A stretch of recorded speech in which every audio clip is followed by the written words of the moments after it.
Hi everyone, welcome to AI Crack channel. This is Akash Gangwar and today we'll be studying methods of differentiation, lecture 1. And as the name suggests, we'll be studying various methods of differentiation. For example, logarithmic differentiation, derivatives of implicit and inverse functions. Okay. So let's begin our lecture with the logarithmic differentiation. And if you remember from differentiability lecture 3, we studied two rules, product rule and quotient rule. But those rules are specifically meant for simpler functions. But if we have functions like this one or this one or this one, basically very complicated functions. In this first function, we have one function raised to other function. In the second function, we have product of multiple functions. In the third function, we have product of multiple functions in the numerator and denominator. So when we have complicated functions like these ones, product rule or quotient rule won't be applicable. So basically using those would be a very tedious task. So in that case, we'll be using logarithmic differentiation. So what do we do in logarithmic differentiation? We take log on both sides and then differentiate it, right? Now here's the catch.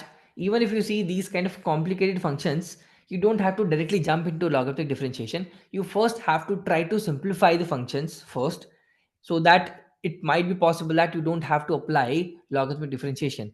If that is happening, then it's good. If that is not happening, then you have to apply logarithmic differentiation, right? You don't have to directly jump into log differentiation immediately after looking at these functions, right? Now let's see this log differentiation in action in example.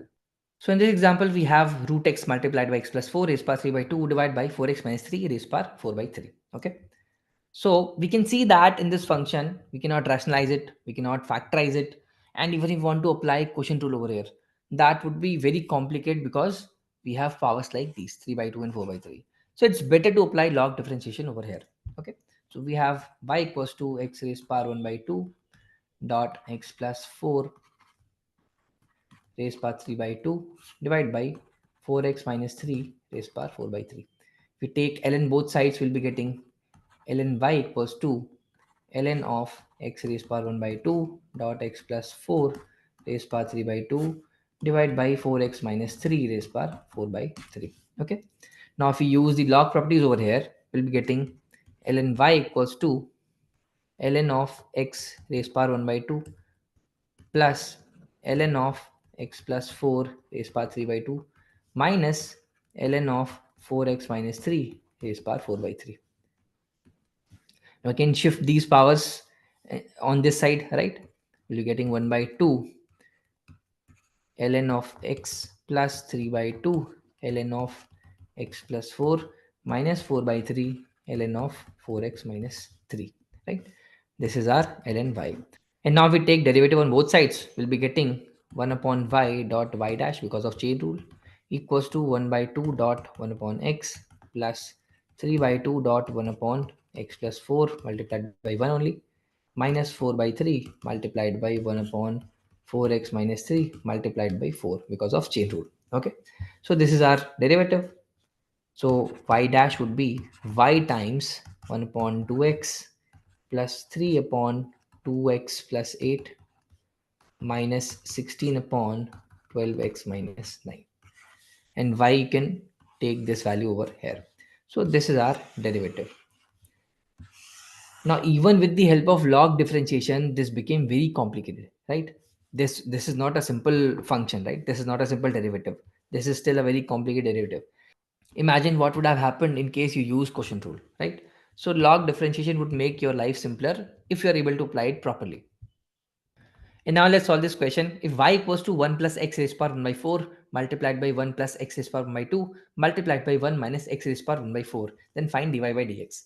Now in this question, if you look at it carefully, the function can be simplified further. How? If you club this and this, you can see that this is a plus b and this is a minus b. So multiplying both of them would give us a square minus b square. So let's do that. We're getting y equals to this and this multiplied, that would be 1 minus x raised power 1 by 2, right? Multiplied by 1 plus x raised power 1 by 2.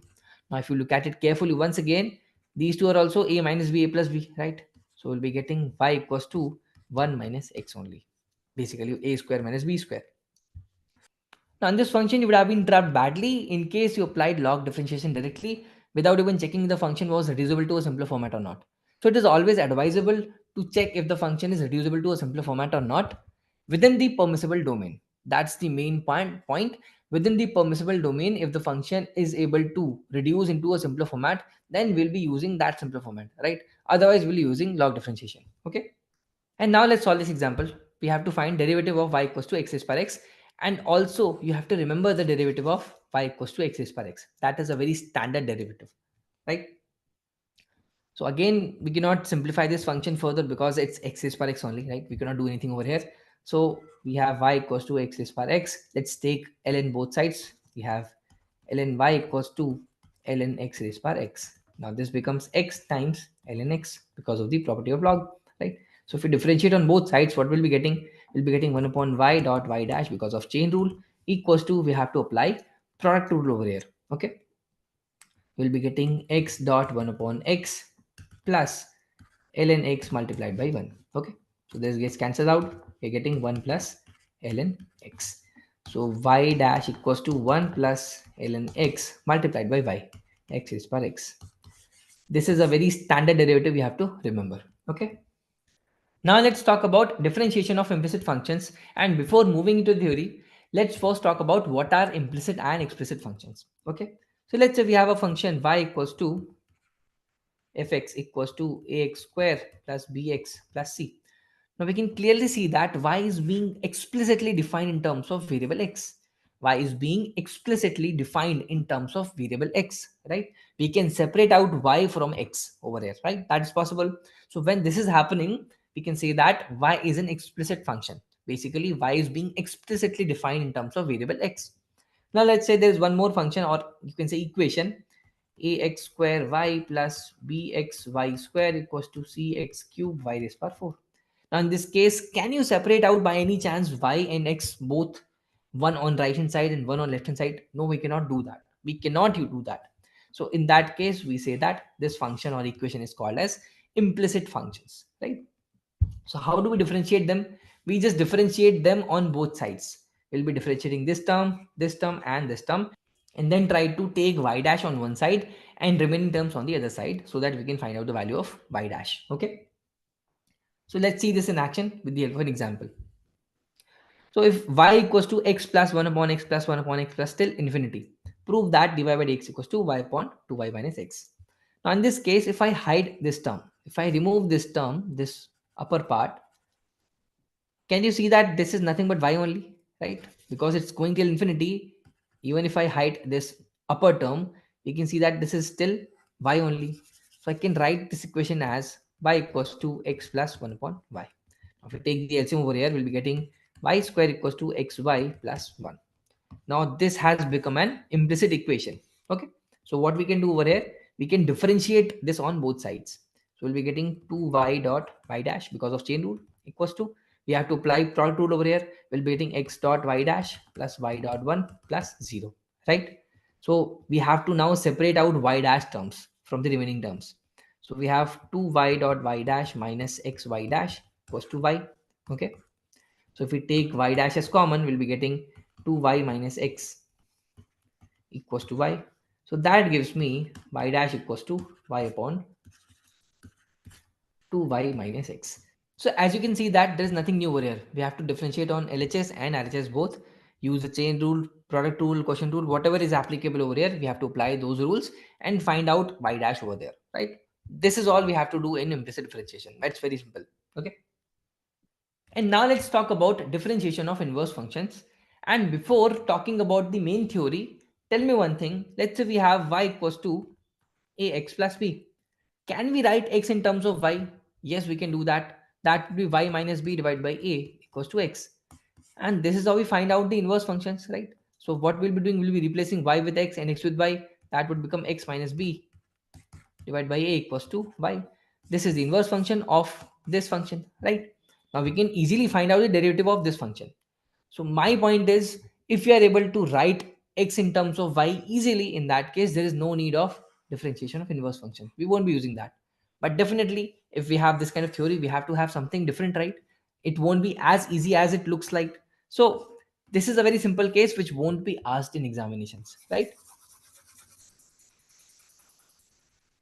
So we have, let's say, two functions, fx and gx, and both are inverse of each other, right? So with the help of inverse properties, we can write f of gx equals to x or g of fx equals to x. Both ways it's true, right?